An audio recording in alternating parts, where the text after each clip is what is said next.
Hello friends, ಎಲ್ರಿಗೂ ನಮಸ್ಕಾರ. ನಾನಿವತ್ತು ತಲೆಕಲ್ಲು ಮಾಂಸದ ಸಾಂಬಾರು ಮಾಡಿದ್ದೀನಿ. ತುಂಬ ಸಿಂಪಲ್ ರೆಸಿಪಿ. ಇದನ್ನು ಮಾಡೋದು ಹೇಗೆ, ಏನೇನು ಬೇಕು ನೋಡೋಣ ಬನ್ನಿ.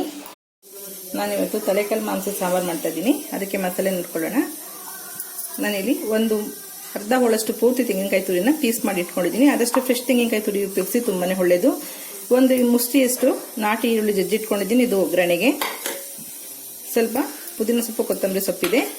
ಶುಂಠಿ ಒಂದು ಇಡಿಯಷ್ಟು, ಈರುಳ್ಳಿ ಅದು ಕೂಡ ಒಂದು ಇಡಿಯಷ್ಟು, ಶುಂಠಿ ಅರ್ಧ ಇಂಚು, ಪ್ಯೂರ್ ಧನಿಯಾ ಪುಡಿ ಇದು 3 ಸ್ಪೂನ್ ಅಷ್ಟಿದೆ, ಪ್ಯೂರ್ ಖಾರದ ಪುಡಿ 1.5 ಸ್ಪೂನ್ ಅಷ್ಟಿದೆ, ಮೆಣಸು ಒಂದು 10 ಕಾಳಷ್ಟು, ಹುರ್ಗಡ್ಲೆ ಒಂದು 2 ಸ್ಪೂನ್ ಅಷ್ಟು, ಒಂದು ಏಲಕ್ಕಿ, 4 ಲವಂಗ, ಒಂದು 2 ಇಂಚಷ್ಟು ಅಥವಾ 1.5 ಇಂಚಷ್ಟು ಚಕ್ಕೆ, ಅದು ಸಾಕಾಗುತ್ತೆ. ಇದು ಎಲ್ಲಿ ಏನು ಡ್ರೈ ರೋಸ್ಟ್ ಮಾಡೋದು ಏನು ಮಾಡ್ತಿಲ್ಲ, ಜಸ್ಟ್ ಹಸಿದನೇ ಎಲ್ಲ ರುಬ್ಕೊಳ್ತಿದ್ದೀನಿ. ತೆಂಗಿನಕಾಯಿ ಜೊತೆಗೆ ಹಾಕೊಂಡು ಎಲ್ಲ ಮಸಾಲೆಯನ್ನು ನುಣ್ಣಗೆ ಪೇಸ್ಟ್ ಮಾಡ್ಕೋಬೇಕು. ಧನಿಯಾ ಪುಡಿ ಮತ್ತೆ ಖಾರದ ಪುಡಿ ನುಣ್ಣಗಿರೋದ್ರಿಂದ ಮೊದಲು ಇದನ್ನೆಲ್ಲ ನುಣ್ಣಗೆ ಪೇಸ್ಟ್ ಮಾಡಿಕೊಂಡು ಗಸಗಸೆ ಕೂಡ ಹಾಕೊಳ್ಬೋದು. ಆಮೇಲೆ ಪುಡಿಗಳನ್ನ ಆ್ಯಡ್ ಮಾಡ್ಕೊಳ್ಳೋಣ. ಇದು ಒಂದು ಹಾಡೊಂದು ತಲೆಕಾಲು ಮಾಂಸ ಎಲ್ಲ ತೊಳೆದು ರೆಡಿ ಮಾಡಿ ಇಟ್ಕೊಂಡಿದ್ವಿ. ಅದ್ರಲ್ಲಿ ಮೆದುಳು ಸಿಗುತ್ತಲ್ಲ, ಅದನ್ನ ಒಂದು ತೇವ ಬಟ್ಟೆ ಮಾಡ್ಕೊಂಡು ಬಿಳಿ ಬಟ್ಟೆಗೆ ಈ ತರ ರೆಡಿ ಮಾಡಿ ಇಟ್ಕೋಬೇಕು. ಇದನ್ನ ಮಾಂಸ ಜೊತೆ ಹಾಕಲ್ಲ, ಸ್ವಲ್ಪ ಮಸಾಲೆ, ಸ್ವಲ್ಪ ಉಪ್ಪಿನ ಪುಡಿ ಹಾಕ್ಬಿಟ್ಟು ಮಿಕ್ಸ್ ಮಾಡ್ಕೋಬೇಕಾಗುತ್ತೆ. ಮಿಕ್ಸ್ ಮಾಡಿ ಕಲಿಸ್ಬಿಟ್ಟು ಬಟ್ಟೆನಲ್ಲಿ ಗಂಟು ಹಾಕಿ ಹಾಕೋಬೇಕು. ಇದನ್ನ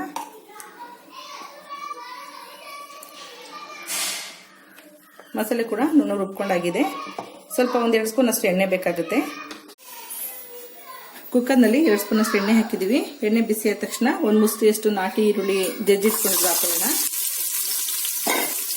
ಸ್ವಲ್ಪ ಫ್ರೈ ಆದ ತಕ್ಷಣ ತಲೆಕಲ್ಲು ಮಾಂಸ ಹಾಕೋಬೇಕು. ನೀವು ಫ್ರೈ ಮಾಡಿ ಕೂಡ ಹಾಕೊಳ್ಬೋದು. ಫ್ರೈ ಮಾಡದೆ ಹಾಗೆ ಕೂಡ ಹಸಿ ಮಾಂಸಕ್ಕೆ ಎಲ್ಲ ಮಸಾಲೆ ರುಬ್ಬಿರೋದು ಹಾಕ್ಬಿಟ್ಟು ಒಂದು 5-6 ವಿಸಲ್ ಕೂಡ ಕೂಗಿಸ್ಕೊಳ್ಬೋದು ಉಪ್ಪು ಹಾಕ್ಬಿಟ್ಟು.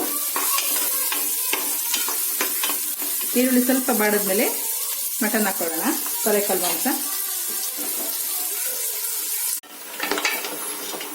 ಮಾಂಸ ಹಾಕಿ ಒಂದು 3-4 ನಿಮಿಷ ಆಗಿದೆ. ಈಗ ಸ್ವಲ್ಪ ಹಳದಿ ಪುಡಿ,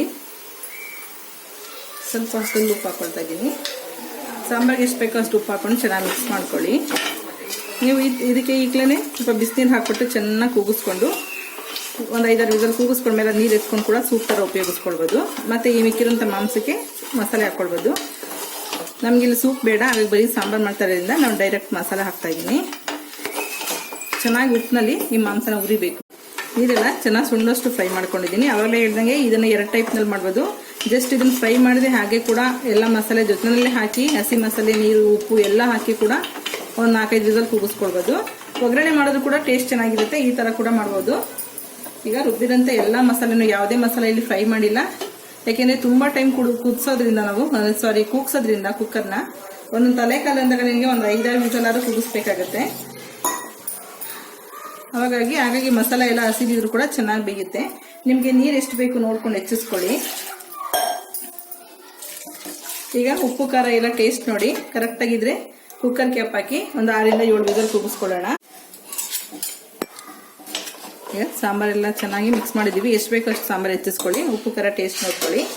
ಈ ಮಿದುಳು ಬಟ್ಟೆ ಕಟ್ಟಿದ್ವಲ್ಲ, ಅದನ್ನ ಈಗ ಸೈಡ್ನಲ್ಲಿ ಇಡಬೇಕು. ಕ್ಯಾಪ್ ಹಾಕೋಕ್ಕಿಂತ ಮುಂಚೆ ಸ್ವಲ್ಪ ಪುದೀನ ಸೊಪ್ಪು, ಕೊತ್ತಂಬರಿ ಸೊಪ್ಪು ಹಾಕೊಳ್ತಾ ಇದ್ದೀನಿ. ಹಾಕ್ಬಿಟ್ಟು ಈಗ ಕುಕ್ಕರ್ ಕ್ಯಾಪ್ ಹಾಕ್ಬಿಟ್ಟು ಒಂದು 6-7 ವಿಸಲ್ ಕೂಗಿಸ್ಕೊಳ್ಳೋಣ. 5 ವಿಸಲ್ ಕೂಗಿಸ್ಕೊಂಡಿದ್ದೀನಿ. ತುಂಬಾ ಸಾಫ್ಟ್ ಆಗಿ ಬೆಂದಿದೆ. ಇದು ಮುದ್ದೆ, ಇಡ್ಲಿ, ದೋಸೆ ಈ ತರ ತಿನ್ನೋದಕ್ಕೆ ತುಂಬಾನೇ ರುಚಿಯಾಗಿರುತ್ತೆ. ಓಕೆ ಫ್ರೆಂಡ್ಸ್, ಈ ವಿಡಿಯೋ ಇಷ್ಟ ಆಗಿದೆ ಲೈಕ್ ಮಾಡಿ, ಶೇರ್ ಮಾಡಿ, ಸಬ್ಸ್ಕ್ರೈಬ್ ಮಾಡಿ. ನಿಮ್ಮ ಅಭಿಪ್ರಾಯ ಅನಿಸಿಕೆಗಳನ್ನ ಕಮೆಂಟ್ ಬಾಕ್ಸಲ್ಲಿ ಹಾಕಿ. Okay, bye, thank you.